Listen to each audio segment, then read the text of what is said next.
Hey, what's up, everybody? It's Nick Davenport, aka Mr. Mental Muscle, and we're back with Mental Muscle Mondays. Now, last week I had the chance to interview Amy Morin, who's a best-selling author with her book 13 Things Mentally Strong People Don't Do in the whole series. And we talked about a lot of different topics. You'll see that later this week on Wednesday. But I touched personally on something I use as an analogy to describe how mental health or mental wellness and performance is seen in a more passive light.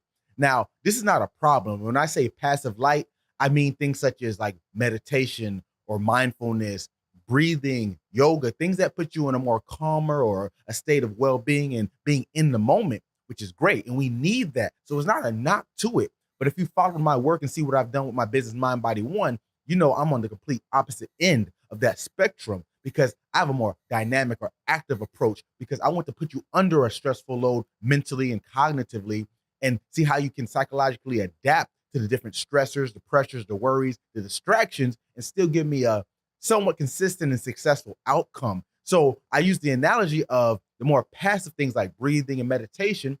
If it was like fitness, that'll be like your warm up or your recovery work. You need that. You need to be flexible. You need to be mobile enough to do the exercises and do the work. But you can't get in your top shape just by stretching and being flexible, right? When you work out, you're usually putting yourself under a heavy load of weight, or if it's more endurance or cardio, you're doing a longer duration or a faster tempo.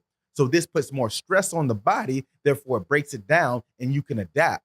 I look at mental training and mental strength in the same light because when we do the mindful stuff, it makes us calm. It gives us that recovery to be in the moment, but it can't just be that.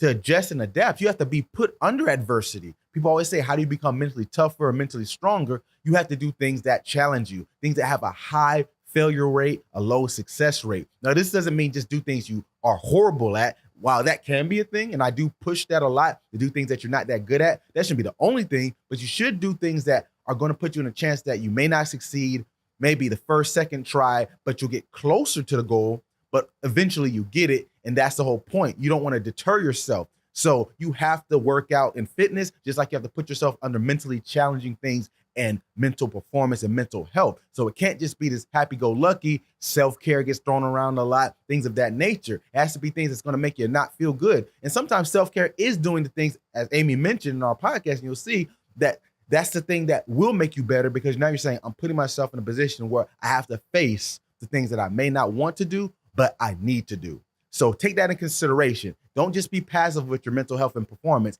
Be active, be dynamic, and get your mind right.